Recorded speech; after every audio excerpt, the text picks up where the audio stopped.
Kembali lagi bersama gue di TTS, Teteh Spoiler. Buat kalian yang baru bergabung, jangan lupa untuk disubrek, karena subrek itu gratis cuy. So, tanpa banyak basa-basi lagi, langsung saja pada kisahnya.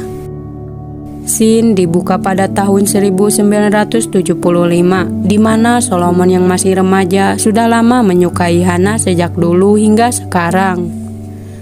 Solomon yang bersama bestinya tiba-tiba disusul oleh Hana untuk ikut bersamanya untuk melakukan hal sesuatu di salah satu toko ciki-ciki dan lain-lain. Hana rupanya memiliki kepribadian yang nakal dan sedikit usil. Berbeda dengan Solomon yang baik dan tidak neko-neko.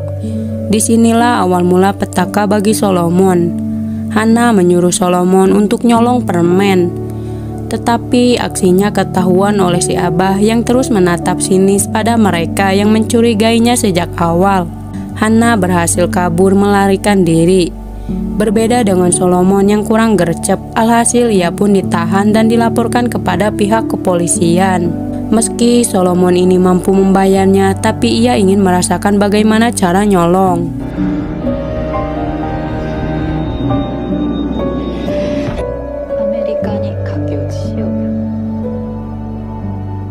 Tak berselang lama, si bapak pun memutuskan untuk mengirim Solomon sekolah ke Amerika karena Hana membawa dampak buruk bagi Solomon dengan sikap Solomon yang nekat nyolong.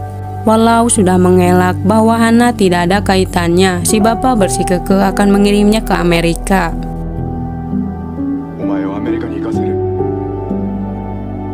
Scene pun beralih pada masa kelam di mana Yosef akhirnya mengetahui kalau Sunja bersama Kyung-hee melunasi hutangnya.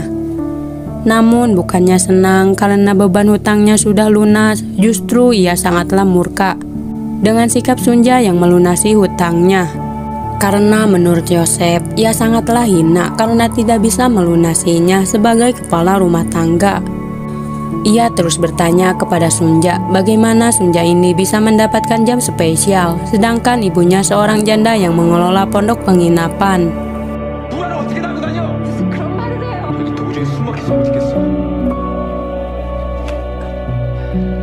Singkat waktu, Mojasu dan Etsuko akhirnya menemukan Hana, namun dalam kondisi sakit. Bahkan dokter tidak bisa merawatnya karena Hana mengalami sakit AIDS yang disebabkan oleh virus HIV. Tubuhnya terinfeksi. Kalian baca aja sendiri di sini ya. Setelah sekian lama, si ibu akhirnya bisa bertemu dengan Hana meski kondisinya sedang sakit. Disusul dengan Solomon akhirnya bisa bertemu dan berbicara dengannya setelah sekian lama tidak bertatap muka. Hana pun curhat pada Solomon bahwa ia sedang sakit, di mana penyakitnya itu berasal dari lingkungan orang-orang kaya yang mampir untuk tanam bibit, karena Solomon harus mengetahui kehidupan pahit Hana yang merupakan seorang kupu-kupu malam. Walau pahit untuk disampaikan, nyatanya jujurlah memang menyakitkan daripada bohong tapi tersiksa seumur hidup. Karena Hana yang dulu Solomon kenal sudah tidak ada, karena zaman sudah berubah. Hari sudah semakin siang, Solomon pun memutuskan untuk pergi ke kantor untuk yang terakhir kalinya, untuk pergi berkemas. Tiba-tiba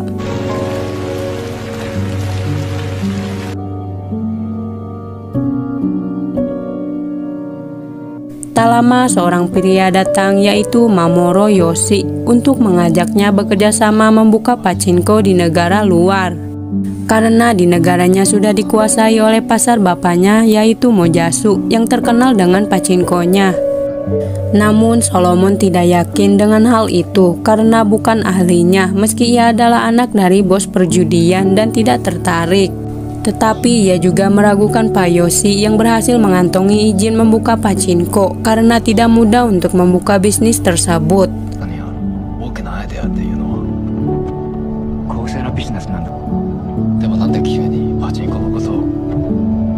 Singkat waktu, Sunja terus merasakan sakit yang sangat mendalam karena ia akan melahirkan sebentar lagi tanpa didampingi oleh Ishak.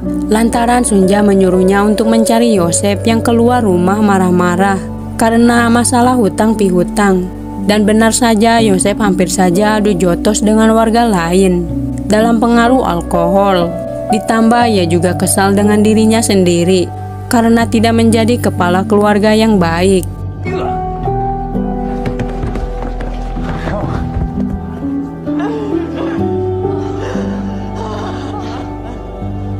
Tak lama Ishak pun mengajaknya untuk pulang karena Sunja akan melahirkan. Dalam perjalanannya Yosef terus menjelek-jelekan Sunja sampai Ishak pun tidak tahan lagi. Ia pun marah terhadap Yosef yang terus menjelekkan istrinya. Ishak menegaskan kalau Sunja adalah penyelamatnya. Mungkin tanpa Sunja, Ishak ini sudah mati. Jadi ia berharap Yosef untuk mengerti karena ia sebentar lagi akan menjadi bapa dari anaknya Sunja.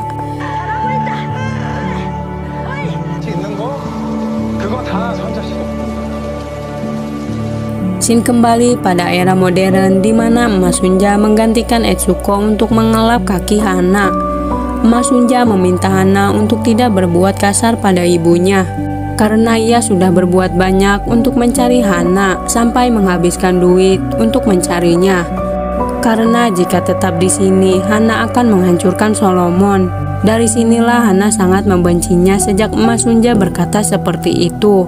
Walau itu memang benar, namun Hana rupanya salah menanggapi kata-kata Emas Sunja yang dimaksudkan adalah dirinya sendiri. Dahulu kala Emas Sunja mempunyai 2 putra, satu dari anak Hansu dan satu lagi dari anak Ishak. Emas Sunja sangatlah menyesali karena ia telah menghancurkan hidupnya, dan kini anak pertama sudah tiada.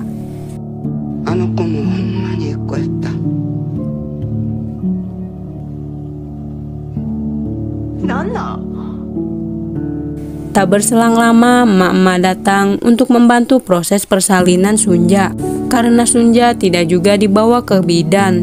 Sampai akhirnya emak ini membantunya karena tidak tahan dengan suara rintihan kesakitan Sunja. Walau ia berpengalaman melahirkan ternak babi, tapi ia sangat yakin bisa membantu Sunja untuk melahirkan dengan selamat. Sunja harus berjuang antara hidup dan mati untuk melahirkan anaknya lahir ke dunia. Dengan sekuat tenaga, ia akhirnya bisa melahirkan anaknya ke dunia. Walau tidak didampingi oleh Ishak, tapi dengan bantuan Kyunghi dan emak, si Jabang Orok akhirnya selamat sehat walafiat. Si Orok berjenis laki-laki. Tebakan Hansu memang benar bahwa Sunja akan melahirkan seorang anak laki-laki.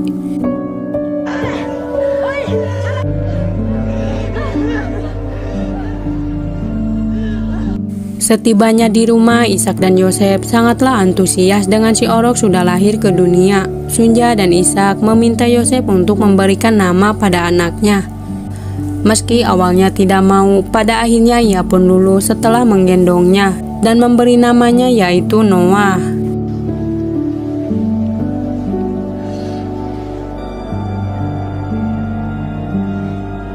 Singkat cerita, Solomon pun menyalahkannya pada Emas Sunja bahwa ia sudah dipecat karena merasa kasihan pada emak pemilik tanah yang membuatnya tidak jadi menjualnya karena lemah.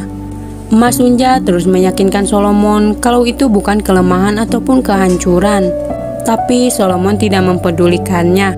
Alhasil Emas Sunja pun curhat. Dahulu kala ia bisa saja menjadi kaya raya, tapi ia menolaknya sebelum bertemu dengan Abah Ishak. Alasannya karena tidak mau hidup terpisah. Satu kehidupan bisa ia ceritakan, tetapi satunya lagi disembunyikan dan memiliki makna tersendiri.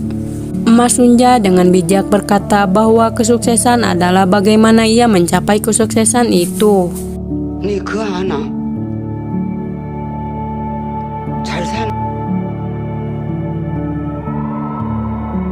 Scene dilanjutkan. Sunja sangatlah gembira dengan kelahiran Noah yang akan melengkapi keluarganya. Sehingga kabar tersebut sampai ke telinga Hansu bahwa ia memiliki seorang anak laki-laki yang ia idamkan selama bertahun-tahun. Hansu pun berkata jujur pada istrinya bahwa dia sudah terbebas dari kewajiban seorang istri karena ia sudah memiliki seorang anak laki-laki dari wanita lain. Tapi kini sudah terlambat, Hansu telah merusak tubuhnya untuk tanam jamur, hingga terlahirlah 3 anak. Perkataan istrinya membuat Hansu marah terhadap bagaimana tanggapan sang anak mengenai Hansu.